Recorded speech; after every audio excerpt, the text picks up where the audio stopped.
Losing myself in sitcoms and movies helped me find the space to manage my grief and anxiety and begin to heal. Share on Pinterest. I am not a TV watcher.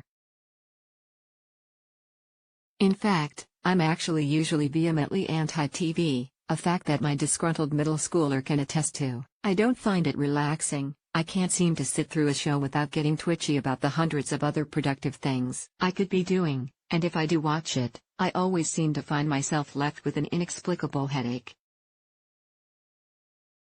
So, in general, I have proclaimed myself against TV. Then I had a miscarriage,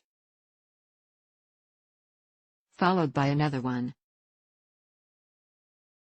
2 back-to-back pregnancy losses felt like the grown-up version of falling on the playground and not being able to lift your head. The sharp, startling pain of having the wind knocked out of you and not understanding what's happening. Quite honestly, my miscarriages were my first real introduction to grief, and I had no idea how to navigate it. And much to my surprise, for the first time in my life, I turned to TV as a way to help me through the grief and pain of my losses. In a strange sort of way, TV became an unlikely source of therapy for me during that hard time in my life. A journey through loss. My first miscarriage, after 4 successful pregnancies, felt like it caught me completely off guard. For some reason, despite knowing how common pregnancy loss is, and knowing several women who went through it, I never truly thought about it happening to me. So when it did, it completely bowled me over. It devastated me in a way that, even 4 years later, I still haven't completely recovered from. Whether looking at the hormonal, physical, or emotional effects, or more likely some combination of all three, that loss deeply changed me. When we felt ready to try again, just over a year after the loss happened, I was immediately terrified of losing that pregnancy again. It was a crippling, deep fear that felt paralyzing. Because of my first loss, we had an ultrasound scheduled pretty early on, and getting to that point was agonizing. It was all I could think about, and I felt like I couldn't properly care for my other children or be present for my life in any way, shape, or form. My mind was constantly plagued with fear and anxiety, and then, when we finally got to the ultrasound room, the screen betrayed what I had feared all along, a heart beating much too slow. My midwife explained to me that although my baby's heart was beating, a fetal heartbeat that slow meant miscarriage was very likely. I'll never forget the pain of watching the struggling flickers of my baby's heartbeat on the screen. That day, I went home to wait for my baby to die.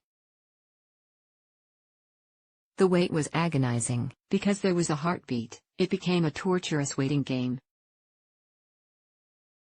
Although we all knew statistically that I would probably miscarry, there was still that flame of hope that the baby would survive. We had to give the pregnancy a chance and wait a few more weeks before we knew for sure. It's hard to explain what that wait felt like. It was excruciating, and I felt the full gamut of every possible emotion you could think of at such intense levels that it felt like I was going to shatter. I wanted nothing more during that time than to escape my own mind, and my body, and so, I turned to TV. How TV helped me through my grief and anxiety during that time of waiting. I turned to TV precisely for all the reasons I had once avoided it. It was a way to waste time, an avenue to escape my own mind, a pathway into a contrived, if completely false, world where laugh tracks could be counted on to keep me going. For me, the mindless distraction and lightness of the world of TV that I stumbled into felt like a balm to my broken soul. The brief respite that my shows gave me allowed me to function, however stilted, in the other areas of my life. And when, finally, we returned to the doctor's office to find out that the pregnancy ended in a loss,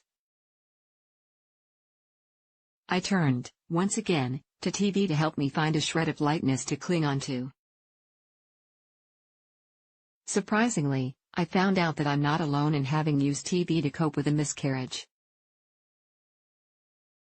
After 4 miscarriages, including 2 IVF pregnancies, and the birth of a special needs son with 22q11.2 deletion syndrome, Courtney Hayes of Arizona used TV as a key tool in battling her anxiety after traumatic pregnancies, especially when she found herself pregnant with a second child.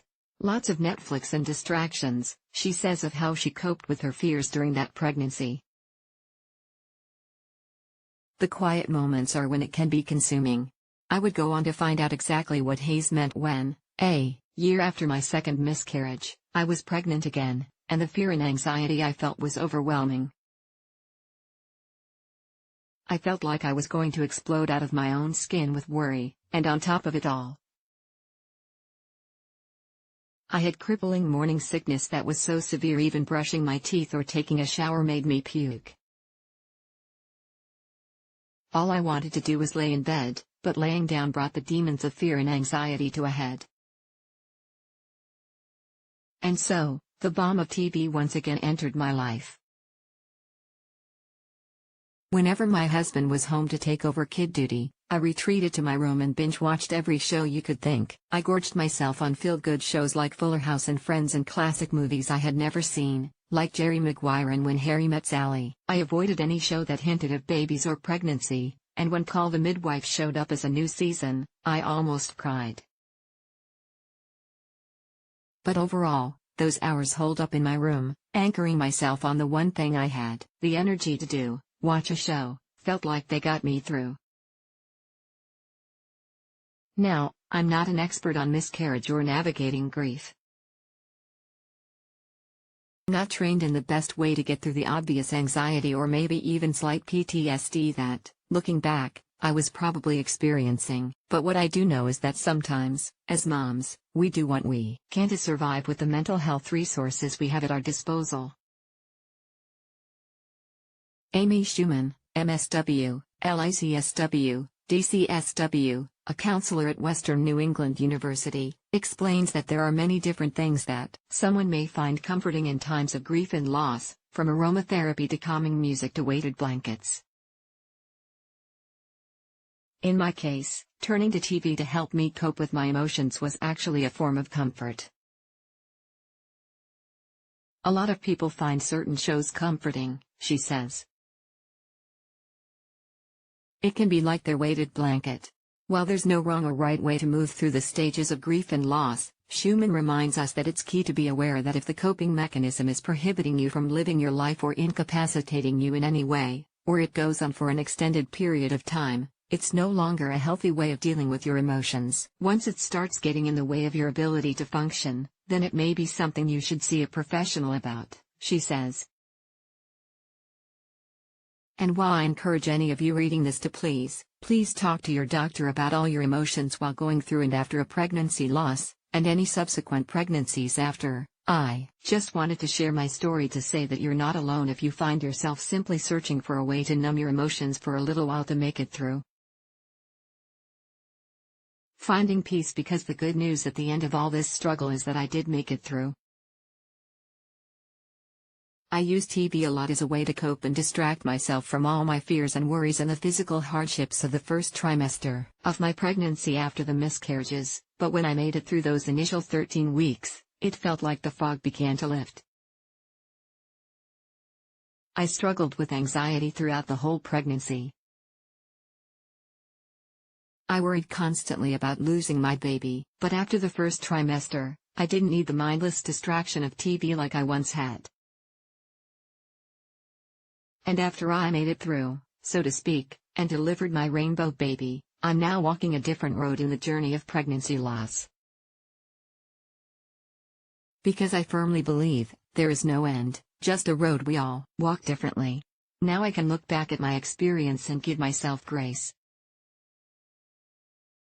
In a world that seems to want to encourage women, and mothers especially, to focus on mindfulness in the present as a way to live life to the fullest, I was surprised to find that, for me, escaping my own mind through a few harmless TV shows was actually an unexpected source of healing. I wasn't doing something wrong by wanting to escape some of my hard feelings, and I certainly wasn't trying to forget the love I had for each of my pregnancies. I simply needed some sort of respite from the darkness that constantly plagued my mind. The experience showed me that when it comes to pregnancy loss, and pregnancy after loss, we will all cope, heal, and grieve differently. There simply is no right or wrong way to get through it. I think the key is knowing when we need a temporary coping mechanism to get through, and when we need to seek professional help. And as for me? Well, I don't need the soft glow of the screen to distract me anymore. I'm right back to being the mean, screen-free mom that my kids have come to know and love. But I will forever be grateful that at a time when I needed it most, I had an unexpected resource that allowed me space and time to find a way to heal. Joanie Brucey is a labor and delivery nurse turned writer and a newly minted mom of 5. She writes about everything from finance to health to how to survive those early days of parenting when all you can do is think about all the sleep you aren't getting. Follow her here.